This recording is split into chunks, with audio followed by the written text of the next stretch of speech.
How you guys doing? And welcome to chapter 4.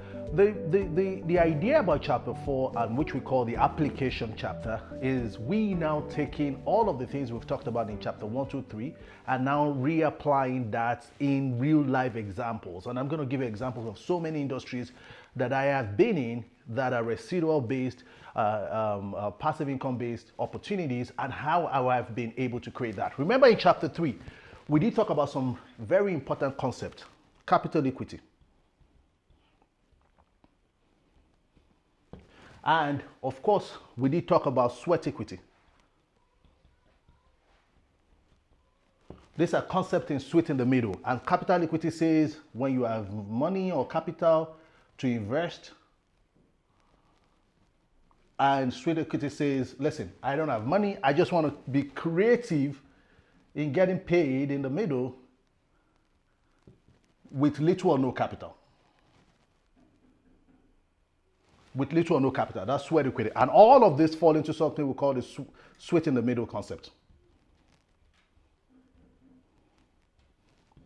Right? And if you guys can recall, we talked about sweat in the middle being a possibility of connecting A to C by creating somewhere in the middle, and that middle could be systems, processes, procedure, resources, and your job is either to build all of this using capital or you use sweat. So if you want to remember anything about sweat equity, all you need to be able to remember is that it's creativity. You just get very creative. And we talked about sweat in the middle. The whole idea of this guidebook, the whole idea of this course, the whole idea of this book eventually is to be able to help us to get into sweat in the middle deals, to make residual income, to make royalty income, to make passive income with little or no money. So our focus has been on sweat equity and how you can use sweat equity to be able to get into the business. And of course, sometimes we're going to talk about capital. And if you guys can remember, we talked about the example of these two. Capital is when you use your money to buy real estate and you rent it out, and there is residual income based on the cash flow from it. Capital. Sweat equity is, well, I don't buy the real estate. I find all my friends that want real estate and I tell them I'm going to manage it for them. I'm going to be the agent for them, and I want them to pay me 10% for managing it for you. So you set up the processes of how to take payments, processes of repairs, processes of making sure the places are fixed, bills are paid, taking the payment and giving it to the landlord, and you want to be able to sit on 10%. You don't own the capital, but if you have 10 friends who have properties that's an average of $2,000, you are already making $2,000 because you're making $200 times 10. That's pure sweat equity. How can you be creative?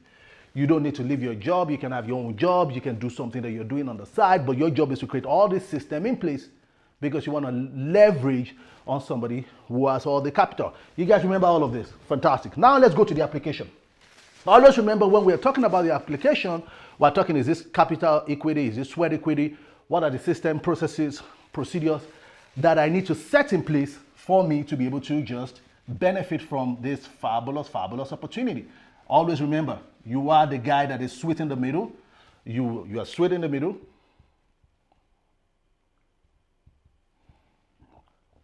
And again, you are looking for processes. I didn't know why I claimed that out. Procedures, processes, systems, resources, and of course, the master of it all, creativity, to be sweat in the middle. Either you are using capital or you are using sweat equity. You guys get it? Okay, application of it. I'm going to give you a series of industries and examples. We're going to go to the first one, real estate. I just talked about it, so I'm going to be fast about it. I'm going to tell you the pros and cons. Real estate, if you decide you want to go into the real estate world and go capital, it means that you have to buy the property, right? Whatever it is, any type of residual income based opportunity that you're going in, and it is in the real estate world, it's either you buy the property or you go creative by using your sweat equity. And I'll give you an example of each. Every time you remember sweat equity, it's creativity. Just get creative. I like sweat equity a lot. I just get creative and structure the deals in a way that can get paid. Take, for example, you buy a property. You buy a house. You buy it for $300,000. Because it's $300,000, let's assume, I'm going to assume right now that the mortgage and all of the cost involved is $1,500 monthly, because the way we calculate it this is hypothetical, the way we calculate it on every $100,000 that is the value of a property, there's $500 worth of maintaining it overall. So it means that if it's $1,500, if it's $300,000, what that means is that there's $1,500 it will cost you if you are investing in it. So investing rule says it is $500. Well, this is not a rule, but this is a term of law, rule of thumb that I've used. $500 in every 100,000. Right? So if it's 300,000, it means that if you put $500,000 on it, $500 every single month, it means that the mortgage and all the bills will be $1,500. This rule doesn't apply when you live in the property. When you live in the property, it's 1% of the value of the property is what will cost you to run the property while you live inside the place. So if it's 200,000, budget 3,000. 3,000 will cover your mortgage, your property taxes, your electricity, your gas, and this is a global rule of thumb. 1% if you are living inside of it. 1% a month of value if you're living in it. But this is not, you're not living there, you're not paying electricity, you're not paying gas, you're not paying almost all of this, you're not paying water, seawall, security and all that. You are investing in it. It's only 500, it will be about 1,500 a month. It's just a hypothetical example. 1,500 a month. If you now rent a place for 2,000 and 1,500 is what covers all your running expenses, you've made $500. If you multiply that by 12, you are at 6,000 residual a year. Would there be challenges? Of course. I'm going to tell you the pros and the cons. But in real estate, if real estate is the place you want to make residual income, there are 3 ways to make money, to make residual income out of it. 3 ways. If you are going to real estate from a capital equity perspective, 3 ways. Always pay attention. One of it is rental cash flow, which is what we call the residual year, which I've just calculated for you is about 6,000 a year in this example. In 5 years, because almost every real estate in Western world recalculates in every 5 years, it will be times 5, it will be $30,000 in your pocket. That's one. The second way is debt reduction. This is not applicable in third world nation. This is, if you live in Europe, you live in North America, you live in Asia. Debt reduction means the mortgage is 300,000. You took a 5% from the bank to be, or 10% from the bank. You paid 10% to the bank to take it. That's 30,000. There's 270 left.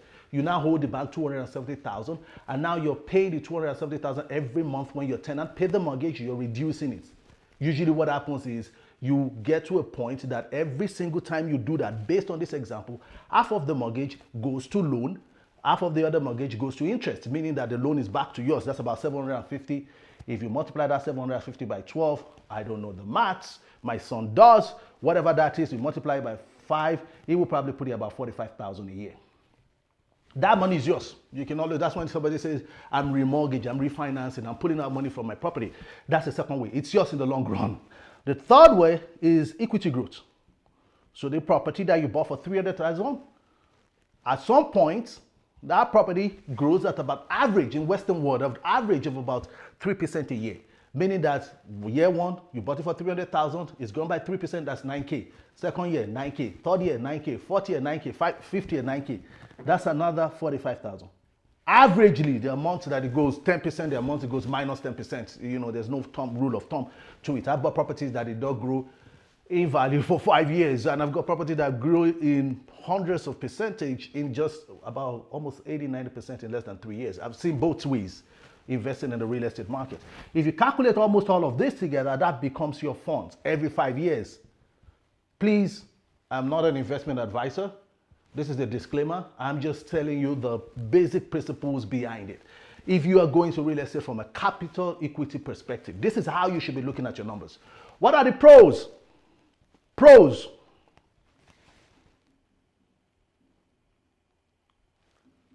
It is one of the surest way to make residual income. That's a pro. Surest way to make residual income. It is called real estate for a reason, because it is real. You can touch it, you can feel it, you can go there, if you hold it over a period of time, they always do well. Market go bad, market come back, recession is good, recession is not good. Real estate is somewhere that you always want to have a stake. The foundation for almost anybody who wants to play in the property market has to be in the world of real estate. So what are the cons? You could have a bad guy, very bad guy, meaning bad tenants, they try to destroy your place, you got to fix it. Almost all of that. As long as you are insured and you put insurance in it, it helps you out. Another if you buy at the wrong timing, you have to play the game of time. I'll give you guys an example. I bought a property newly to be built in the city of Calgary, downtown Calgary. I bought it pre-built. It's a condo. We put in, I don't know, maybe $350,000, $370,000 to buy it brand new. By the time we're done, we probably paid about $390,000 to close the property, right? When the economy was so good, it was a bad timing buy. Economy went bad after we've purchased it. That property dropped down from value of about $390,000. It dropped all the way to $300,000. It never recovered in 5 years. So what would a seasoned residual income investing guy do? What you do is you hold on the property. Now, instead of it giving you positive cash flow for residual income, it gives you negative cash flow and it's minus your residual income. What do? You hold on to it. That's what I will do. I'm not a professional advisor, but I'll tell you, real estate, if you buy it in a bad timing, all you want to be able to do is wait for it to be able to get back. But generally, it is good. But if in the continent of Africa, and I tell people this almost all the time, I tell people almost all the time. If you're in the continent of Africa, you invest in real estate, a lot of people make this mistake, and I'll tell you why, and they think that residual income in terms of numbers wise, it does not make any sense. And I'll tell you guys how that typically works, right? You buy a property, and I'm going to be using Nigeria for a case study. You buy a property for, say, 30 million naira, which is about $100,000 Canadian. Hey, just speaking hypothetically. And now you rent that same property out, and you rent that property for $2 million a year. It means it's going to take you 15 years to make your 30 million. Inflation, the value of the money. The purchasing value of the money would have dropped, which the value of the inflation on that part of the world is about 9 to 11%. I don't even want to go there. It means that in that 15 years, you wouldn't even get your 30 million, you probably get about 20 million. So it means you will take you almost 20 to 25 years to be able to get this. And also at the same time, every single month, there's something always goes wrong. Hey, generator is not working, pumping machine is not working, you always pumping money back into it. So cash is all coming out of your pocket. So if you rent a place for 2 million, what would it actually get to your pocket after 5 million? I'm picking numbers now. 500K is used to fix the place is 1.5 million. Is it residual? Yes, it is. But does it make sense? It doesn't make sense. You're not really residually on the advantage. So I see a lot of people, they have capital, they take it out, they go buy out of that place. It doesn't make any sense. When I decided I wanted to go into that market, because I already bought a property like this that I owned when I was 25 or something, that property never gave me any money. I'm still spending money on it till tomorrow. Tenants come, they destroy it, new one come, you try to fix it, whatever they pay you, minus negative after 15 years of owning the property. What's the point? So I was of the opinion, how do I get to residual income in a third world nation, and where do I buy? I started looking. Listen, this is the rule. This I'm telling you emphatically. This is not my opinion. It is better for you to be able to invest when you're going into the real estate market from the smallest house in the best neighborhood than invest from the best house in the bad neighborhood. Always better. So I tell you, I buy the smallest in a very good neighborhood. Try to go in as cheap as I can. I put in a little bit of my funds. What I now do, because it's a good neighborhood, what I now do is I furnish up the place and I rent it, and I always rent it furnished. Furnished now, I'm looking at the embassies, I'm looking at diplomats, I'm looking at expatriates, I'm looking at people coming out of the country. There is a website designed for these people. And if that fails, I can bounce back on it on a short-let apartments where people can get. But I'm targeting, I have had an apartment that, I've had diplomats rent it because it's good neighborhood. I buy it very low, it's very small, it's comfortable, it has kitchen, and they get in. But I've seen people go build a mansion in some place and they can't even get a piece out of it, because what I want to get out of that market is residual. Every month you should pay me. Every month. So I'm not going into the market and saying, oh, my money is in the future. No. This is the residual income cost. My money is now, today, is cash flow. How would it pay me? So that's the way you position it. If you're ever going to go into that market, take your capital, buy in the smallest of the best neighbor. Go buy in Lagos, buy VI, buy Ikoyi, buy Lekki, buy those stay more than the thought right about. Keep it at that place. And then, of course, put it in a place that it will be able to. Some people say, well, what about electricity? Inverter is there. What about this? You know, there are workarounds almost all of that place. That is if you have capital. I'm a sweet in the middle guy. I always play with cash flow. So how do you play in this cash flow? I gave you guys an example of an agent. Right? An agent, you don't have to be a professional agent in any way or shape or form. You just have to be a little bit handy, a little bit resourceful, can find stuff here and there. There are a lot of people who have invested capital, don't have time, and they need somebody who's going to help them run that place, and they just enjoy whatever is left. Minimal headache. If you can approach 10 of your friends, that's why it's very important that you pay what we're going to talk about in the next chapter about leveraging relationships and all of that. If you have 10 of your friends that have properties, and then you can go meet them and say, listen, I'm resourceful enough to manage your place for you. I will take 10%. I take away all your headache. Trust me, 20 out of people who own real estate, the biggest problem that they have is the headache. When you take away the headache from them, and every single month when they get paid, they don't mind paying you 10%. If you do that, what would it take from you? You know, maybe per property, it will take 1 hour of your time a week. You know, it will probably be 10 hours a week because you have 10. It will probably take 40 hours a week of you, and it's at your convenience what time that you need to be able to do. If you set the processes, you set the systems in place, how to take money, how to check who comes in, the place that you're getting the person, you verify them, you check their credit, you make sure they have deposit, you have references there, and you do all the processes and procedures in the right place, your headache reduces.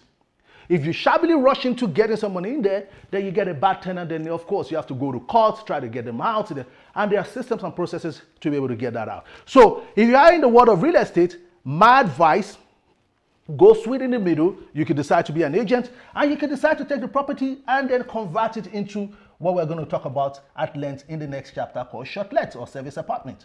This thing is moving like crazy in this part of the world, and you don't have to own the property. You could rent it. Rent means you're putting limited, little. Rent it, furnish it up. Thank God for Facebook Marketplace. You can get a lot of things at the lowest price. You just need to be creative. The creativity is the word. That you're putting the barest minimum amount of capital. You don't have to own this place or own the liability. You rent this place, you move it around, and this place can begin to pay you continuously on a monthly basis. This is the first example, and we're going to keep going on. The second one we're going to be talking about is something called the short-let business. Or some people call it a service apartment business. Right? Remember, our goal is, how do I get in with little or no money, be creative, set up the process, procedures, systems in place, because I can either go in as cash equity or I can go in as sweat equity. Now I'm talking, because this book is based on residual income, I'm not going to be talking a lot about cash equity. This practical guidebook is to be able to help an average person learn how to be creative, learn the thinking in process. I remember that sweet in the middle is the ability to connect A to C, regardless of whatever industry, and you are the one that's being creative. The whole idea of this guidebook and the whole idea of all these examples is to be able to teach you how to be able to get into a business deal without having capital, being creative, and being able to make residual income and passive income doing this. This one, like the first one, I'm heavily involved in it as well. And I will tell you the pros, the cons, going in and how you can get creative. But remember, every single thing has its own risk. And there are bad times and good times. It's not a whole rosy journey.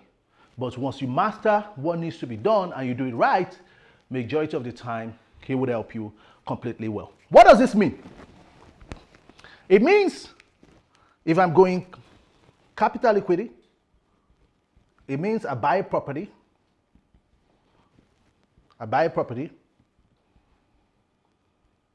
I furnish it. I leverage on existing system, apps, Airbnb, Booking.com, Expedia, all of that, to list it. And I set up the process to manage it.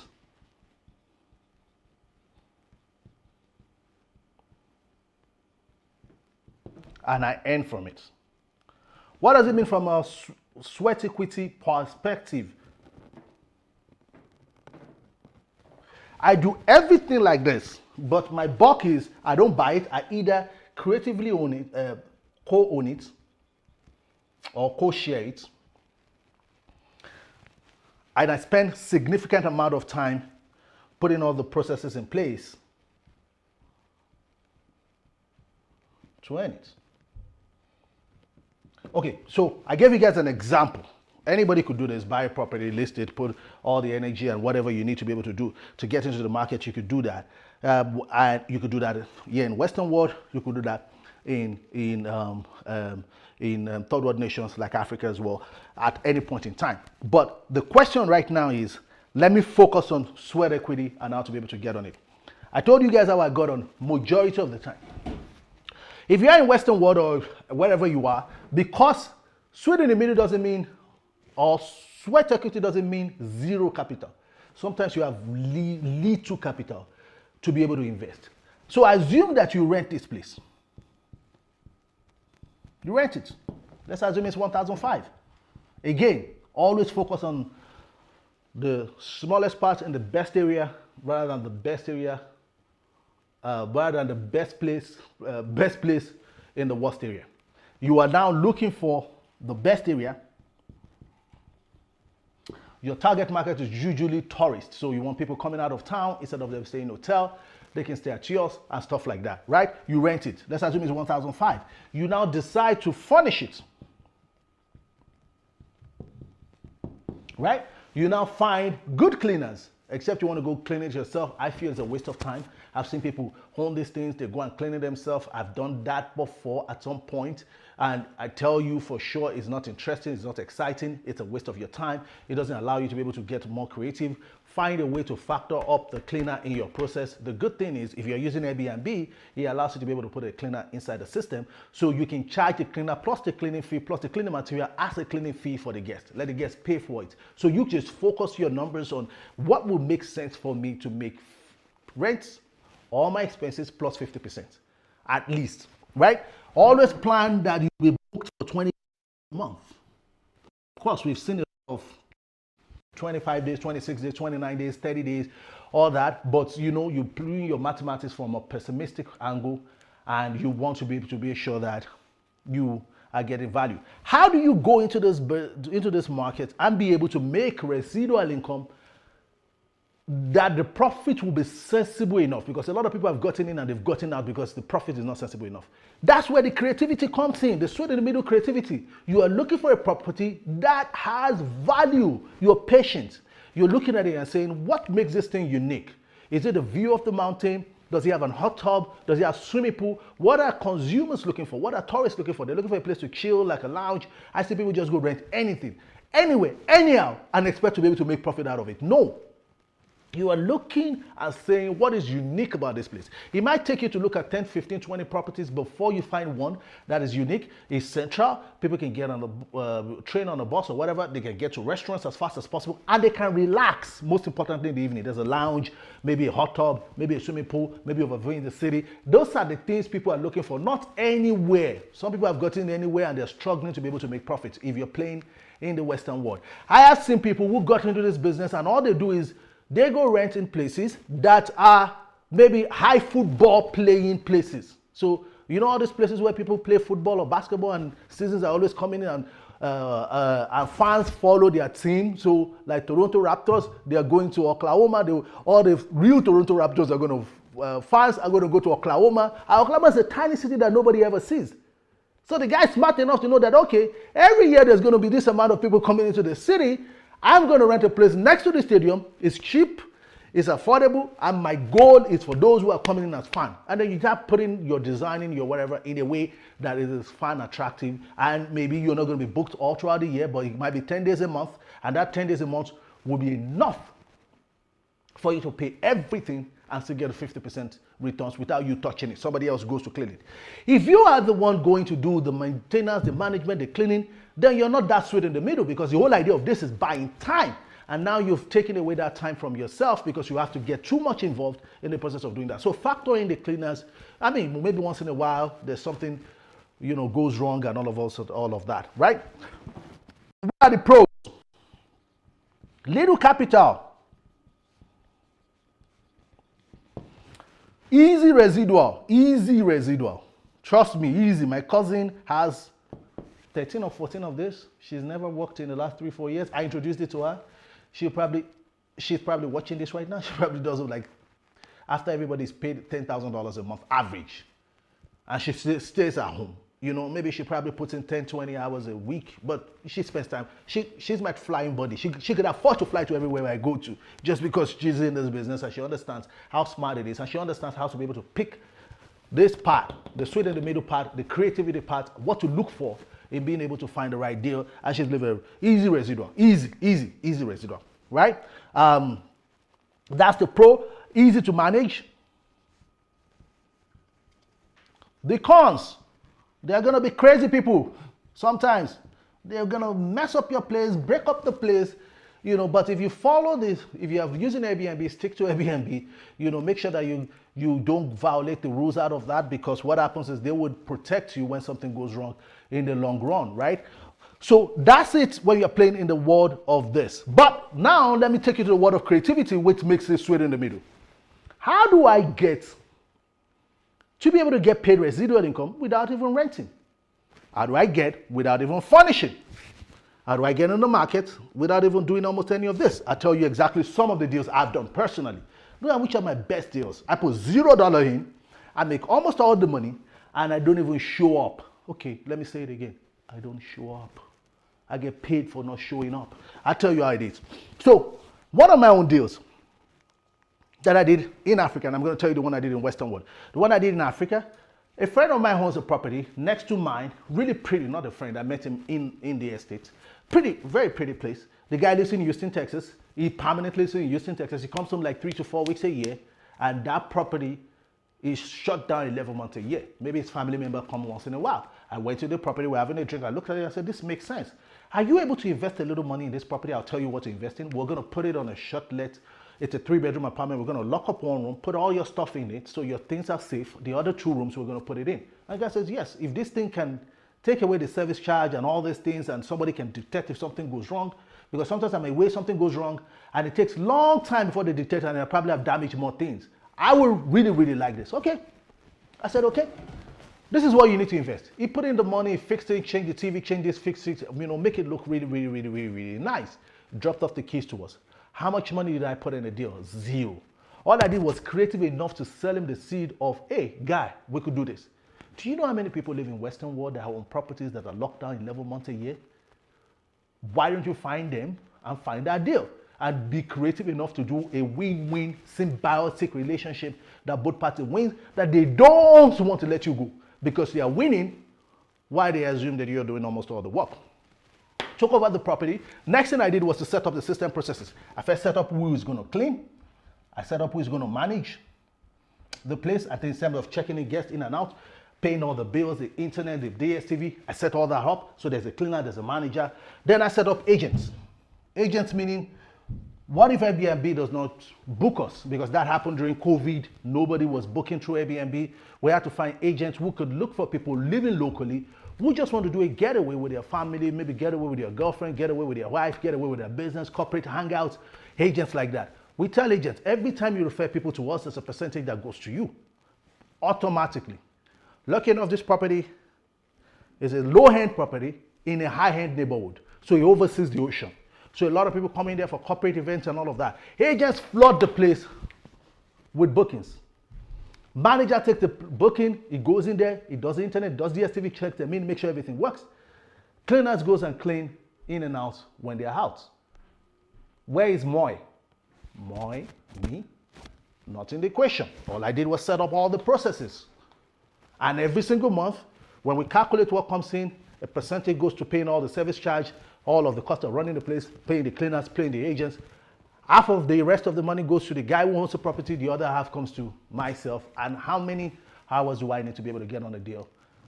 Maybe 1 hour in that particular one, every 2 weeks or so, 1 hour every day. Maybe I put in 20, 30 hours a month. And of course, I get paid thousands in dollars. for structuring the deal. Do you get how creativity can work? So when I first saw this deal and it worked, I started asking, who has a property in this part of the world? Who has a property that's living abroad in this? And I found another person. Wow. She's even been so, because she doesn't even come once a year. She comes like once every 2 years. Elderly woman. She's been frustrated with the kind of damages that happen. By the time she comes back, she can't even stay in her place because something has gone wrong. And I'm talking Africa now, third world nation. And she was easy to be able to come in and say, hey, you know what? I'm going to fix everything. I'm going to give the keys to you. Whatever you pay me, I don't even want 50%. Just pay off almost all the bills. Pay me. At the end of the day, she was probably taking like 20% off the total. More capital. All I needed to do was create the process that I already created and plug and play. And I started expanding with zero. Let me say it again, zero capital coming in. And at the end of the day, you're coming out because you're being creative enough to be able to do this deal. That's number two. Bring it to Western world. People say, well, Ade, it's easy for you to be able to create this deal in third world nation. Create that deal in Western world. Fantastic. Yeah, I'll tell you how to do it. It's very simple. Remember, I'm the sweet in the middle guy. This whole idea is creativity by being in the middle, setting the processes, the system, the procedures, and of course, the creativity to make the deal happen. I'll give you an example. Hypothetical example. My sister-in-law used to live in Calgary. And then for some reason, she woke up in the morning, her husband finds a job in Houston, Texas. They have a nice property. And they decide, okay, you know what? We're moving. What would somebody like me do? Approach them and say, hey, you know what? Don't rent this place because you don't know when you're coming back. You might be coming back next year. Everything, your furniture, everything, don't mess up with it. Let's take over this. In this particular case, I told them, I advised what they would do. I didn't get involved directly, but this is me getting involved in a deal similar to that. I take over, make sure all their mortgage and everything is paid, and make sure every single month there's a percentage that goes to them, and take that property and reface that property in a way that through short-let business, it could bring a certain amount of money in that all of their mortgage is made, and I can still make 50% of the general, planning on a 20-day booking a month. The reason why I didn't take this particular deal, myself personally, one is family. You know, sometimes you don't want to mix too much of family with business because approaches are different. Number two is their neighborhood is not the central neighborhood, is not the sexy neighborhood for the creativity. Right? So what happens in a sexy neighborhood? Every day somebody wakes up in the morning and they find a job in Toronto and they're bothering, or they live in Calgary. Oh, what would I do with my chairs? What do I do with my table? Somebody finds a job in Texas and they live in New York. They're asking, what do I do? What do I do with my... No, you don't have to bother about that. What we'll do is we'll put it to standard, creating all the processes and procedures to keep it to standard. Once we put it to standard, we'll put it online, leveraging on existing technology, and every single month, when he pays, it covers off your costs. You could go focus on what you're doing in the country where you are, and every single month, he begins to pay you. How do I stumble into this? One time, me and my wife, we moved to Houston, Texas, and we had a little nice two-bedroom apartment. It's me, my wife, and my son, so two-bedroom was good enough for us. Nice, overseeing the swimming pool, beautiful place. And then all of a sudden, my son had some medical, need to be able to get back to Canada and sit down with the doctors, and my wife moved my son back home, and I had to be back home in Canada, and I had to fly back to Canada with them. And I'm wondering, okay, I got to get a place in Canada again, in Calgary. Then I have to still pay for Houston, Texas. And I'm like, nah, man, I'm the sweat in the middle, Mr. Creative. How do I get creative in this deal? I took the Houston property. It was really already fixed. I just readjusted it to be positioned for short-let business. And I put it in the market. And it was booked almost all the time. It paid all the rent, paid all the mortgage, paid everything. Put extra money in my pocket, and if I fly back or my wife flies back to Houston, Texas, they still had a place to stay. All we had to do was to block the days at the time. So now we can eat our cake and have it. So so I've given you multiple examples. I'll give you another example of sweet in the middle. How do you connect? How do you become so creative? Be thinking, what can I do to shape this industry in a way that nobody else is thinking? And then by the time you're done, you'll be creative enough. And once you're creative, you put it on the process. I flew to my friend's place 2-3 weeks ago in Salt Lake, Utah. Never been. Mountain Standard Time, Utah. I went to my friend's place. He has a 2-bedroom, nice 2-bedroom. And my friend says, listen, I'm going to Nigeria for almost 2 months. His wife and kids live in Nigeria. He lives in Utah. He works for a great company there. And for some reason, he has not been able to bring his wife and kids. I said, I'm going to go 2 months. 2 months, I'm going to be spending money in Nigeria, and I have to be bothered. I'm like, guy, no. This is what we're going to do. This was instinctive. Between 15 minutes, we already had the solution because we're creative. Listen, the main cupboard, put a lock in it. Put all your valuables in there, lock it up. Go to Walmart and buy this standing cupboards. We'll put it in that same room so when guests come, they can put it in. List this property. When you're in Nigeria, somebody's going to book it up. And when they book it, get somebody who is going to come clean, take care of the property, do all what they need to be able to do, inspect it while you're away, pay them a percentage for doing that. What you will do is not only would you pay the rent, you would have extra and you would have created another income generating opportunity for somebody else who wouldn't have gotten that because you weren't creative enough. Boom! He gets to go to Nigeria, he gets to pay for his mortgage, he gets to be able to, that's the possibility that's working in this world. What are the disadvantages? Trust me, you could get crazy people, they could damage up your place. The probability of that happening is like 2 to 5%. But if you do it the right way, you're using the right processes with a company like Airbnb, they have procedures in place. If you're not doing that and you're using places like Booking.com or some completely structured system, what you need to be able to do is to create your own system. Take IDs, take photos, take caution fee, take damage deposit. We do that when we use agents as well because there is a possibility somebody's going to damage. We have a security deposit to fix the place as fast as possible and get it into the market. So what I've done is I've shown you how can you be sweet in the middle in Western world. How can you be sweet in the middle in Africa using shortlists? And sweet in the middle meaning you are the creative genius. And once you find a creative way to get on the deal, you want to use all of this to get in with your sweat equity in getting in. Somebody says, well, Adi, you live in Canada and that's the reason why you could do this. And you're Nigerian, that's the reason why. How do you do this in other places? I just got to Jamaica.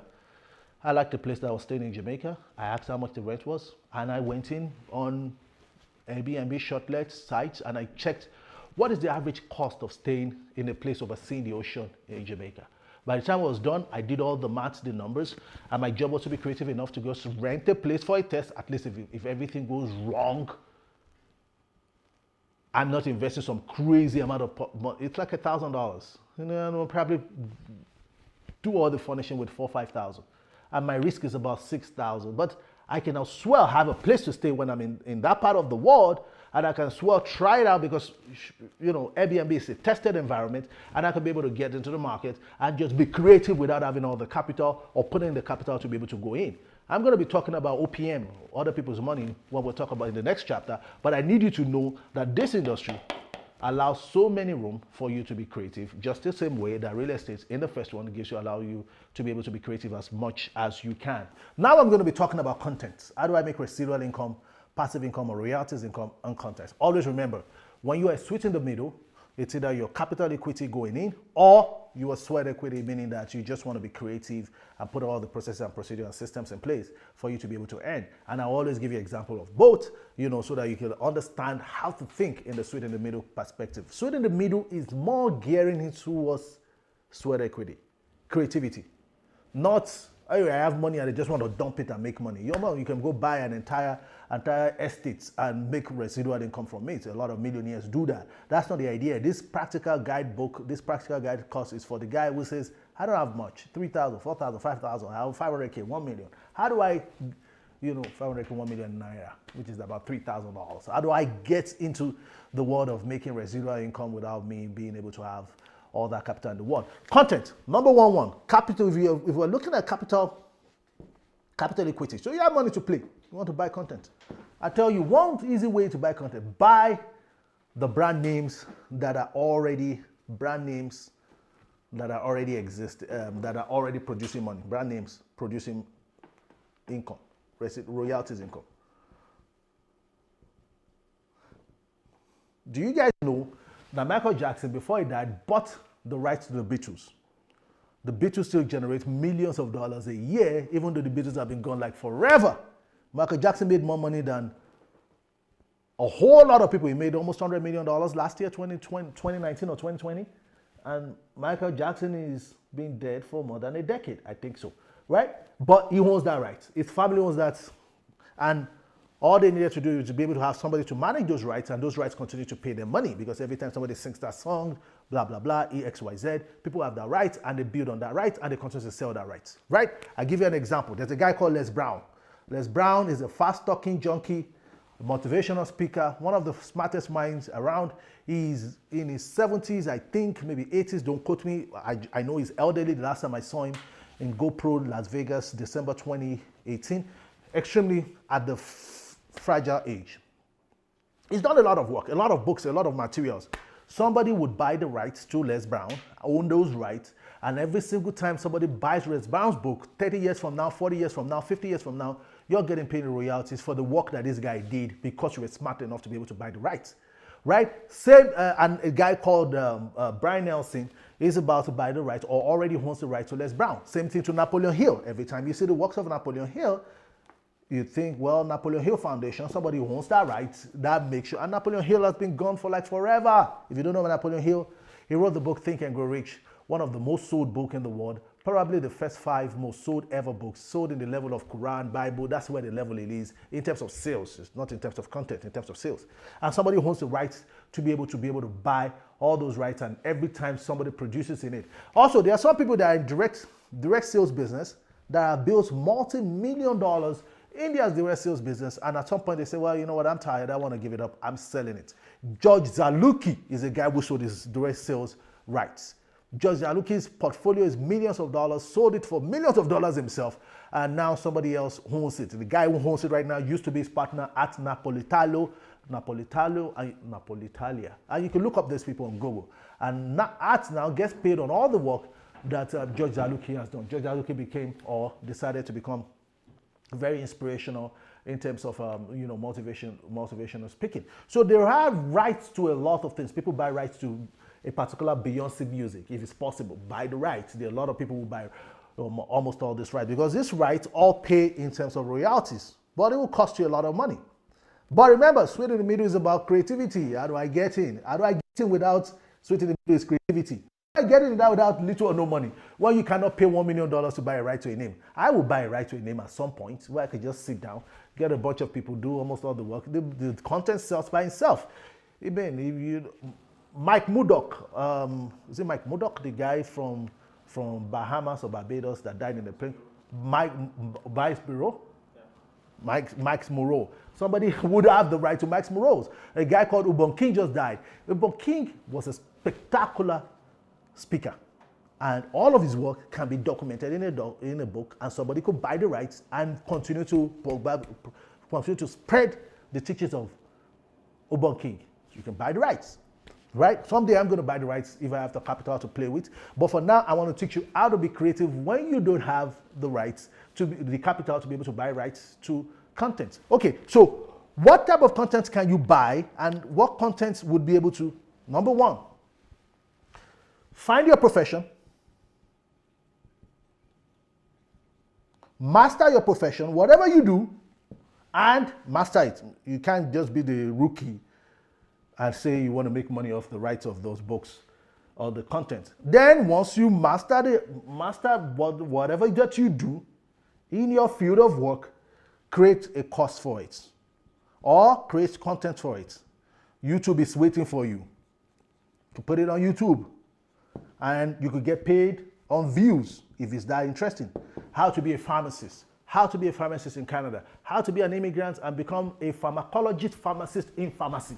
Something like that. Something niche that some people are looking for. Or you create a course out of it. Create a lot of content. Hey, this is what he means to be able to do this. A 16-year-old child can pay $5 to say, oh, I don't know what to do. Mommy, daddy, I don't know what to do with my life. Okay, then I like science. Okay, go look at pharmacology. Go look at this type, go look at that, go look at astronomy. At the end of the day, the child will pay just to be able to listen to content, to have an idea of what that you do in terms of content. If not, write a book.